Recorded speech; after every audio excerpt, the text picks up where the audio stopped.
We all have the same goals: get through college successfully, happy, and in one piece. Sometimes this plan is interrupted as things don't always go as smooth as possible. One major concern at Rutgers University is housing. Okay, I think the Rutgers lottery system is extremely preposterous. Nah, not a big fan. I don't agree with housing. Is it effective? I guess I'd have to say yes. Let's take a look at the Rutgers housing system.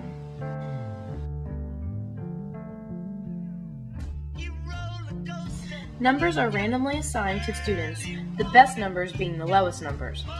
Students then wait until a specific day and time to sign up for their housing of choice and then cross their fingers.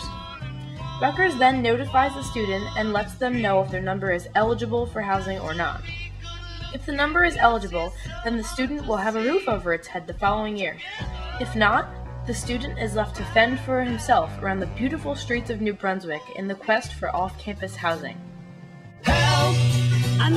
So I didn't dorm this year, and when I asked them when I could get my lottery number, they told me I couldn't for another month, the end of April, because I didn't dorm this year. Last semester, I lived on Bush before I went to club, and before I came here, I put Bush as like number 3 because I knew I was going to be an art student, and I knew that the school wasn't anywhere near Bush. And my roommate also did the same thing, and she had no classes on Bush, I had no classes on Bush, and somehow we got put on Bush. So last year, me and 5 other of my friends, we wanted to get a suite, and one of the people who was in our suite had, I believe the number was 810, so we figured we had a good shot at least getting a place we really didn't care where in the suite. Just wanted a suite. The minimum number ended up being 785, so we missed the cutoff by not even 30 numbers.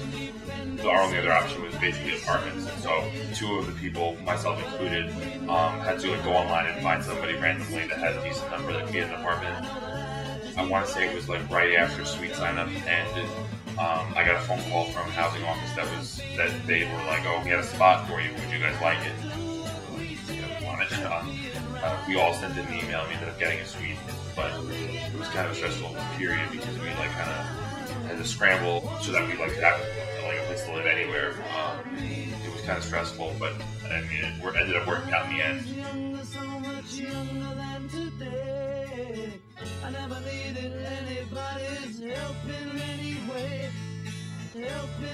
This is Danielle H. and Danielle C.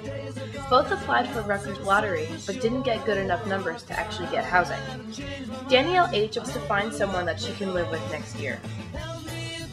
Danielle C. applied to live in the special interest floor in the new dorms on Bush, but she's still trying to figure out how the floor works, and the woman who is in charge of the floor doesn't even know herself. We're going to follow the Danielles through their journey for housing. There are a couple things that I think should be taken more into account, like what grade you're in should have somewhat of an effect. They need to have classified dorm. They need to have it a little more defined, considering it's absolutely out of order. Overall, the housing problem at Rutgers is a huge concern. Should students have to worry about whether or not they'll have a place to live the following year? Should Rutgers keep accepting applicants with no way to house them? The world may never know.